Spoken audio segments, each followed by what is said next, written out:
Ang tanong ko lang po ay, na-save nyo ba yung message na yon? Yung sabi ninyo dito na galing kay VP Sara? Lahat po ng text niya sa akin, tsaka nila Colonel Nolasco, tsaka si former President, nakasave po sa iPhone ko. Hindi ko po ako nagbubura. Dahil yun po yung binigay sa akin ni Presidente Duterte. Nasaan po yung iPhone na yon? Yung sinasabi? Honorable Jokno, I will lament submit- that I have to prevent you from raising further questions along that line because that is probing already. Thank I'm you. sorry, but let us always be reminded that this is merely a clarificatory hearing. Magandang hapon, Mr. Madriaga. Magandang hapon po, Your Honor. May I request, Madam Chair, that the Committee Secretary flash paragraph 55 of the supplemental affidavit on the screen.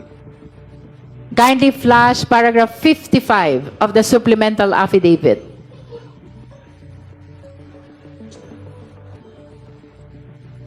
Sabi po ninyo, Mr. Madriaga, I quote, "In the morning of December 20, 2022, Sarah called me and said, Sir Ram, please coordinate with Colonel Nolasco, etc." Sino pong Sarah ang tinutukoy niyo dito?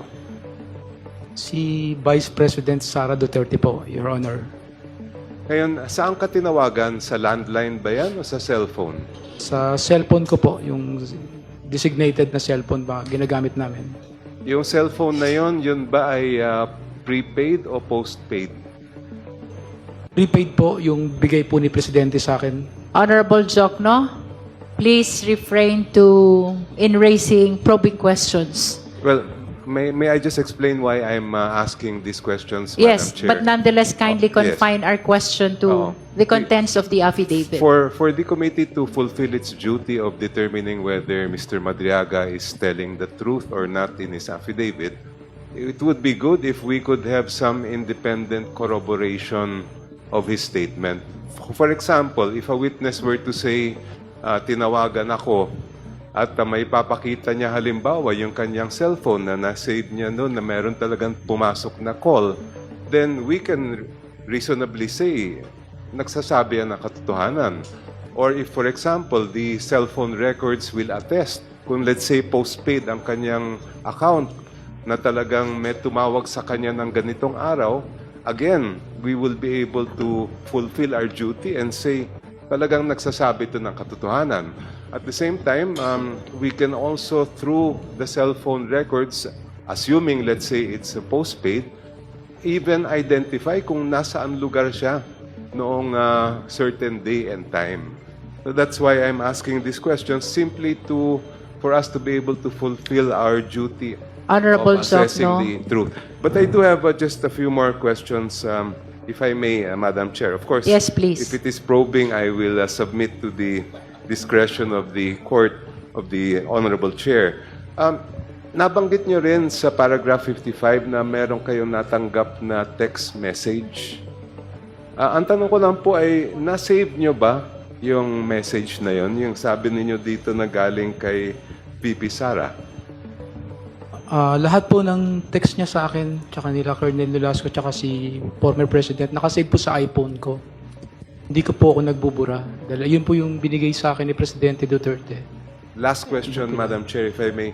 Nasaan po yung iPhone na yon? Yung sinasabi? Honorable Jokno, I will lament submit- that I have to prevent you from raising further questions along that line because that is probing already. Thank I'm you. sorry, but let us always be reminded that this is merely a clarificatory hearing. Thank you, Madam Chair.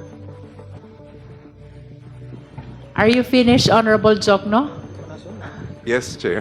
Thank you. Now we recognize the Honorable Amben Amante. I'm sorry. Before Honorable Amben, Honorable Tino first. Madam Chair, may I also...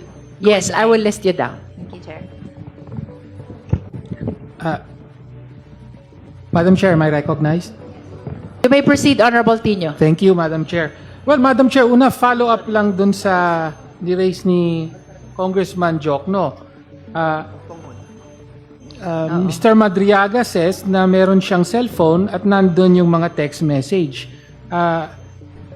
Can the committee then subpoena the phone with the text messages, Madam Chair?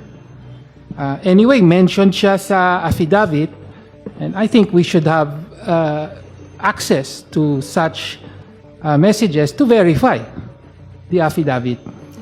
The chair intends to defer discussion on the issuance of subpoena of further evidence and witnesses until all the resource persons that we have invited have been presented. Please Then- understand that we have a long line of witnesses to present, and each one of them have documents to present as well. So until and unless we are done with them, let us not or let us differ from discussing the necessity of issuing subpoena for additional evidence. Honorable Tino. Thank you, Madam Chair. Then I will just make the motion at the proper time.